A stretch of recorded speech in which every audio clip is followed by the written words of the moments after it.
So as for the module 2, which is entitled Securing Operating System, as for the first part of this module, we are to look into different types of attacks: social engineering, viruses, worms, trojans, bots, logic bombs, phishing, whaling, phishing, spyware, keylogger, rootkit, and ransomware. Let's start with social engineering. Also known as hacking the humans, it refers to means of getting users to reveal confidential information.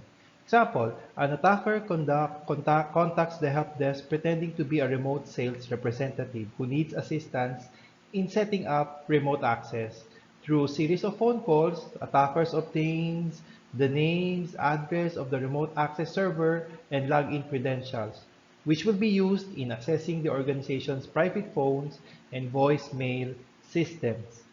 I have here also a list in my slides, possible scenarios which are under social engineering attack. There are different social engineering techniques, one of which is impersonation. In this technique, an attacker pretends to be someone else. Social engineering is one of the most common and successful malicious technique in information security. In impersonation, the attacker charms the target to reveal information or provide access. There are different principles behind social engineering. One is authority. In authority, if you convince a person that you are in a position of authority, like you convince them that you are the boss, they may be less likely to question your request. And that position of authority could be a boss, or it can be an upper management, a technical support, an HR, or law enforcement. Another principle is intimidation. Just like authority, this can be a source of which can also be a source of intimidation.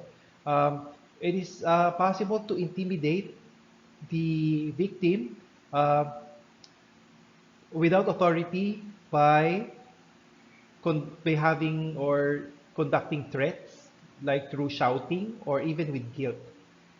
Consensus, it is putting the person being tricked at ease by putting the focus on them, listening intently to what they are saying, validating their thoughts, charming them is the key to this element.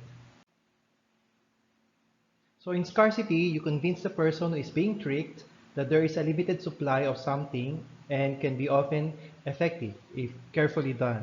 For example, convincing them that there are only 100 vacation requests that will be honored for the entire year and that they need to go to a fictitious website now and fill out their information.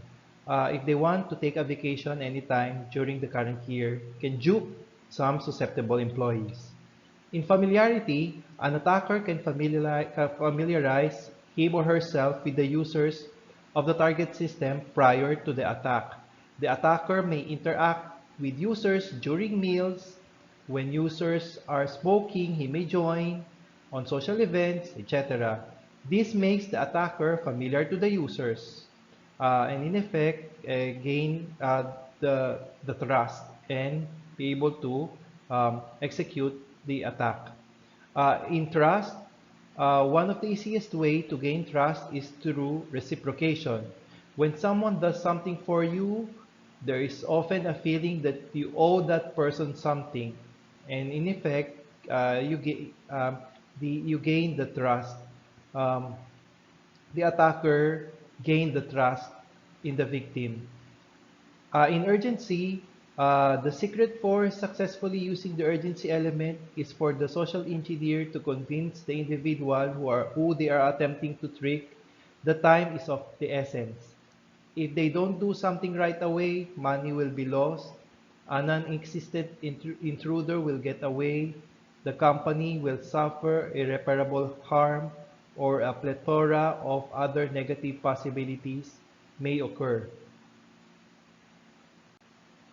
Uh, Other forms of social engineering include dumpster diving. This is a common physical access method. Companies normally generate a huge amount of paper, most of which eventually winds up in dumps or recycle bins. A dumpster may contain information that is highly sensitive in nature. In high security and government environment, sensitive papers are either shredded or burned. Next is shoulder surfing. This is one popular form of social engineering, and it involves nothing more than watching someone over their shoulder when they enter their sensitive data. They can see you entering a password, typing in a credit card number, or entering any pertinent information.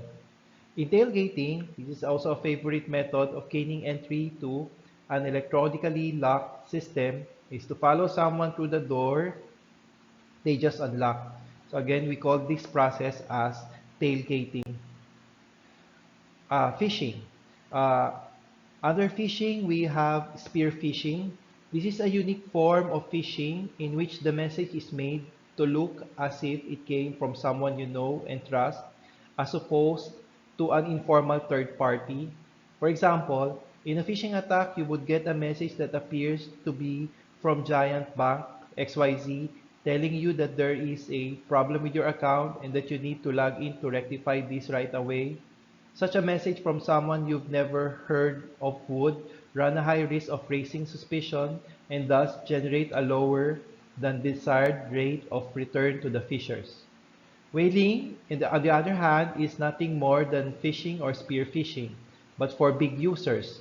Instead of sending out a to whom it may concern message to thousands of users, the whaler identifies one person from whom they can gain all of the data they want, and that is the manager or owner, which is the target of the phishing campaign. Phishing is a type of phishing done through phone. Watering hole attack is um, can sound a lot more complicated than it really is. The strategy the attacker takes is simply to identify a site that is visited by those they are targeting, poisoning that site and then waiting for the result. As an example, suppose an attacker wants to gain unauthorized access to the servers of an XYZ Industries, but XYZ security is really good. So the attacker discovers that XYZ does not host its own email, but instead outsource it to a big cloud provider.